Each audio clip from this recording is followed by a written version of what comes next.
Hey guys, how we doing? So we're back in another Swag Kage video, and this is another How Strong is a Certain Character type of video that he's been doing recently. It's pretty good. He's done the sound for Zabuza, Kimimaro. They're all really interesting videos. So this one's interesting because it's Itachi. And we know Itachi's strong, but how strong is he? I'm sure Swag Kage is about to tell us in How Strong is Itachi?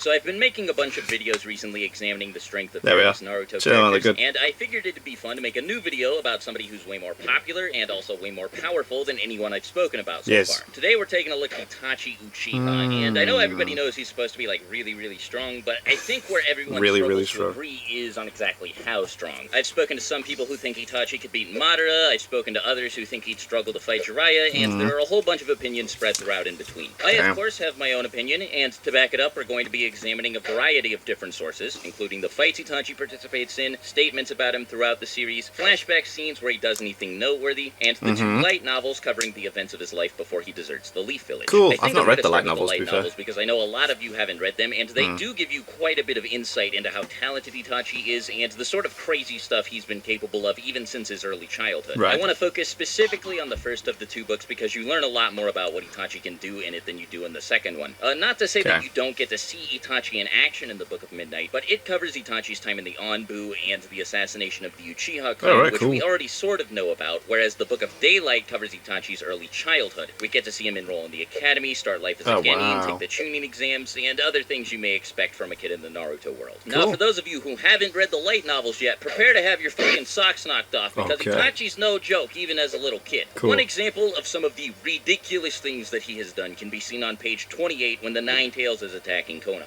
Itachi's with his mother Mikoto and his younger brother Sasuke, who was an infant at the time. Everybody's just sitting around all scared, not sure what to do because they're worried the Nine Tails is going to eat everyone, when all of a sudden a big chunk of debris falls out of the sky and threatens to crush Mikoto and Sasuke. Without a moment's hesitation, Itachi jumps into the air and breaks the debris apart with his bare fist. The way the book describes it, it sounds like he's amping his strength with chakra control, the same way that Sakura and Tsunade do. Obviously not to the same extent, but still, the fact that he's able to do this at all at 5 years old, before even enrolling in the Ninja Academy, is crazy. I find this particularly interesting because we don't really see a lot of people, especially not Genin, double especially not Academy students, and triple especially people who haven't even enrolled in the Academy yet, make use of the ability to use chakra to reinforce their strikes. Two of the only people we ever really see do it at all are Sakura and Tsunade, and you can argue that towards the end of the series, everyone is using chakra to make their attacks more powerful. But as it's described in the book, Itachi is doing specifically what Sakura and Tsunade do, and that's explained to require really precise chakra control. Now, I don't want to give him more credit than he deserves, so that might not be exactly what he's doing, and even if it is, it might not be nearly as impressive as I think it is, but I did want to mention it just because of how much it stuck out to me. Anyway, his Jonin mother is shocked to see this happen in front of her. In the exact words of the book, unable to conceal her surprise, his mother stared at Itachi with saucer-like eyes. His mother was a Jonin, which was precisely why she was amazed at his instantaneous action. I think the implication here is supposed to be that she's stunned by the fact that even though she was a Jonin, she wasn't able to do anything, whereas her 5-year-old son, who completely lacked ninja training, was able to deal with the situation without trouble at all. Now, to be fair, she had her back turned to the debris when it started falling towards her, but I think that's a much less severe handicap than being 5 years old and lacking ninja training. Moving on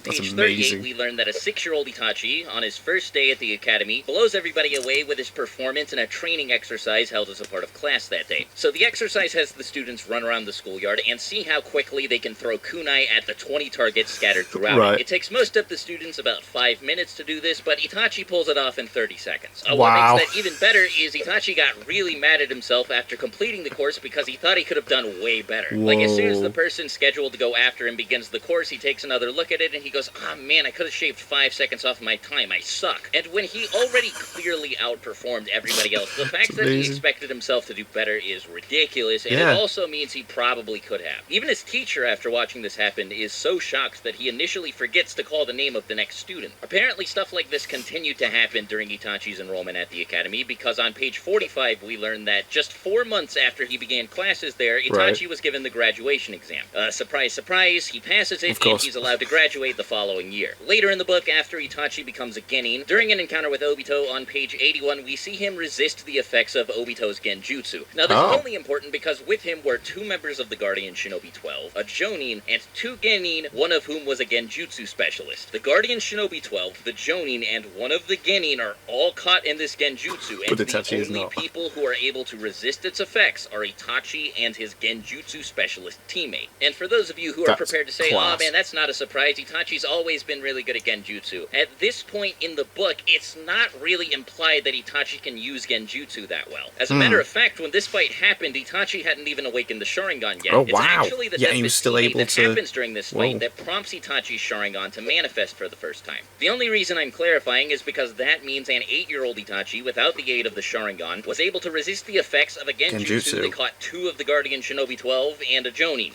No matter how you slice it, I think that sounds pretty impressive. Really but impressive. Maybe that's just me. Now, the next thing I'm going to talk about is, without question, the most ridiculous thing that he accomplishes in the entire book. So the book informs us that Itachi continues to do really, really well in missions and is basically backpacking his team. But despite that, his Jonin just keeps refusing to recommend him for the tuning exams. The reason appears to be that he's confident in Itachi's abilities, but not in the abilities of his 2 teammates. So to circumvent this, Danzo, yes, as in the leader of Root and the Foundation, Danzo, personally requests that the then 9-year-old Itachi be allowed to take the tuning exams by himself. Itachi's father, Fugaku, agrees with the suggestion, so Itachi goes on to ace the written exam. He actually gets the 2nd highest score of all time, next only to Minato's, before setting a record for the time taken to get to the tower in the center of the Forest of Death with both a Heaven and Earth scroll in his possession. Now, the interesting thing about this, of course, is that the previous record had been set by a team of 3 people, and all of Itachi's enemies in the Forest of Death were working as part of 3-man teams. Wow, Itachi he did it by himself. The tuning exams by himself at 9 years old, and still set this record anyway. As you'd expect, this of course means that he had to fight a team of 3 people, beat them, and take their scroll, which is exactly what he did. On his way to the tower, he gets jumped by a team of 3 Mist Ninja, and deals with them absolutely no problem. Then, after clearing the Forest of Death, Itachi performs so well in the first round of the tuning exam tournament that he's allowed to skip the rest of the bracket and is immediately promoted to Chunin. It goes without saying that this is really dumb. Like, it sounds like I'm fucking making it up, but I promise you this is actually what happened. Itachi's just ridiculous, and what makes this even better is the book says that only 5 months after his promotion to Chunin, due to his incredible performance during his time as a Chunin, he was then promoted again to a member of the ANBU Black Ops. Some other notable things that Itachi accomplishes before his debut in Part 1 include being handpicked for the extermination of the Uchiha clan, overpowering Orochimaru when the latter tries to steal his body, and basically toying with Deidara while recruiting him to join the Akatsuki. He does all of this during his early to mid-teens at the latest, since when he leaves the Leaf Village to join the Akatsuki, he's only 13 years old. Another thing worth mentioning is that both Orochimaru and Deidara were either shown or stated to be Kage level at some point. Orochimaru was a candidate to become the 4th Hokage, and later went on to kill the 3rd Hokage, and Deidara successfully defeated and captured the 5th Kazekage Gaara. Of course, Deidara was probably way stronger when he fought Gaara than when he fought Itachi, but Orochimaru had been nominated to become Hokage long before he lost to Itachi. Now, I think that covers all of his off-screen background, so let's move on to the stuff that we actually get to see him do. The first major fight that he participates in is against a team of Kakashi, Kurenai, and Asuma, and it gives us a surface-level glimpse into his arsenal and the skill that he possesses in various areas of combat. We learn that he's at least a little proficient with Genjutsu, given how he completely resists the effects of the one that Kurenai tries to cast on him, and that he subsequently turns the tables on her and traps her in a Genjutsu instead. We also get to see him use a couple different ninjutsu, including a water-style jutsu that never receives a name, and a variant of the Shadow Clone Jutsu where the clone created by the user detonates on command. The most iconic scene from the fight, of course, is the debut of Tsukuyomi, a Genjutsu so powerful that despite the fact that it was first shown near the beginning of the series, it's still considered one of the strongest Genjutsu ever after the series conclusion.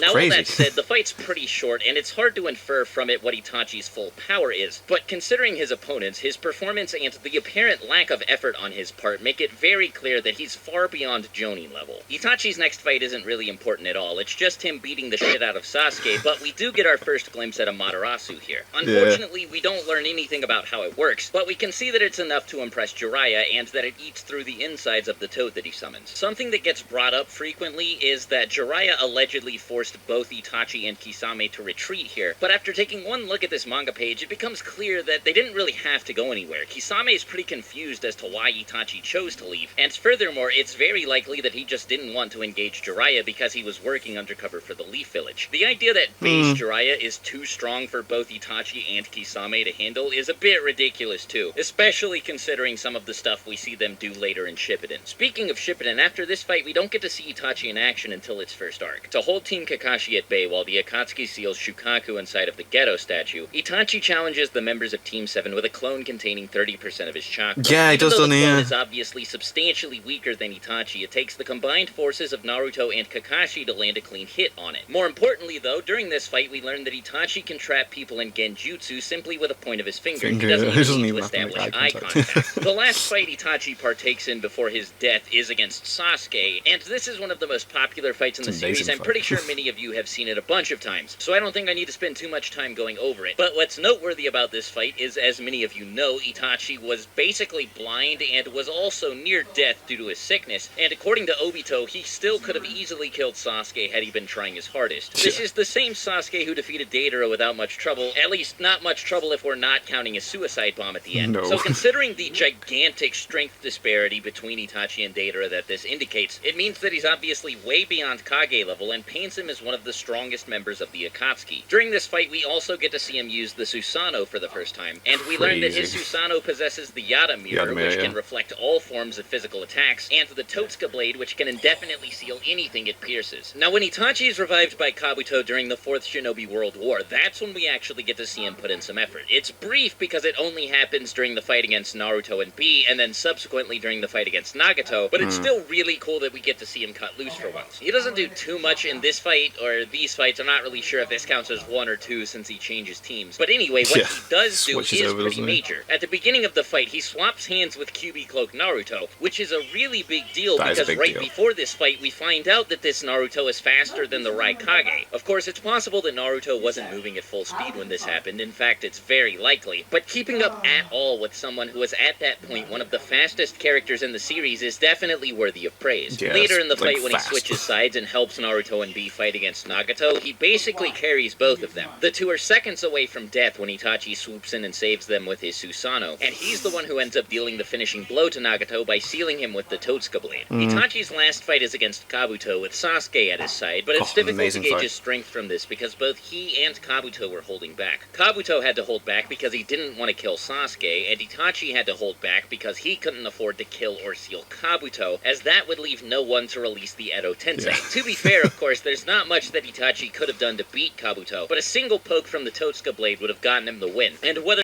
actually could have touched Kabuto with the Totsuka Blade is arguable, but like I said, given the circumstances, it's difficult to tell. Still, even though both he and Kabuto were holding back, he managed to catch Kabuto with Izanami, allowing him to release the Edo Tensei and nearly end the war. So now that everything's on the table, it's time to answer the question posed in the title of the video. How strong do I think Itachi is? To be blunt, I think he's one of the strongest characters in the series, but that's not super precise, so let me be more clear. Itachi is one of the most skilled users of both ninjutsu and genjutsu, and he has incredible skill with taijutsu as seen in his brief clash with QB Naruto. His arsenal is made up of some of the most overpowered broken shit in the Naruto-verse, including exploding shadow clones, genjutsu that can be cast with the point of a finger, Tsukuyomi, a Materasu, the strongest fire-style jutsu of all time, and a Susanoo that wields an indestructible shield and a sword that can seal anything it touches. He has so many methods of dealing with potential threats that it's really unlikely that he'll ever find himself in a situation he can't get himself out of. But he's the definition of a glass cannon. His main weakness is his complete lack of stamina. So while he's easily able to deal with most of the opponents that might cross his path, if he's unable to do it quickly, he runs the risk of draining himself of chakra and tiring himself out. It's not a huge weakness though, since he's shown he's more than capable of taking opponents out quickly. And if we're talking about Edo Tensei Itachi, it's not even present in the first place. If I had to explain how strong I think he is by comparing him to other characters, I'd say he's the 3rd strongest member in the Akatsuki, and if he were to become Hokage, I think he'd be the 4th most powerful behind Naruto, of course, Hashirama, and Minato. I think he's weaker than Obito just because Kamui's broken, and he's definitely weaker than Nagato, and I mean, you could maybe argue that he might be able to beat the 6 Paths of Pain in his prime. In my personal opinion, I think that the 6 Paths would overwhelm him because someone with low stamina like Itachi just isn't built to take someone like that on. But that's a can of worms I don't really feel like opening. I don't feel like going super into detail about the topic. But I did want to put my position champion out there. I definitely don't think he's anywhere close to as strong as Madara. He has an insane amount of versatility, and the Totsuka Blade Yata Mirror combination is very powerful, but Madara is a completely different beast, and maybe I'll make a video covering him at some point in the future. Speaking of that, if you guys want me to make this into a more recurring series where I discuss the strength of other characters, let me know in the comments, because I had a lot of fun making this video as well as the others. Make sure you also let me know who else you want to see a video on, and if I see enough support for any given character, I'll definitely make sure to cover them. Anyway, thanks as always for watching the video all the way to the end. If you're new here, consider subscribing to get updates when I post new videos. Make sure you have a great rest of the day, and until my next video, I'll talk to you later. Swagkage out. Bye.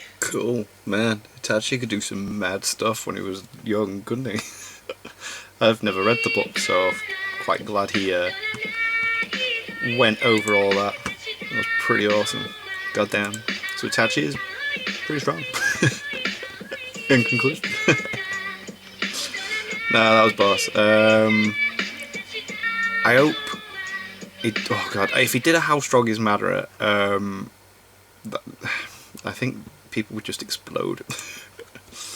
There'd be all sorts of arguments there. So yeah, thank you guys very much for watching. What did you guys think of that? What did you guys think of this? Click like, subscribe if you haven't already. Leave comments down below, let me know what you want to discuss in future videos. And I'll see you guys, it's all you guys, next time. Bye.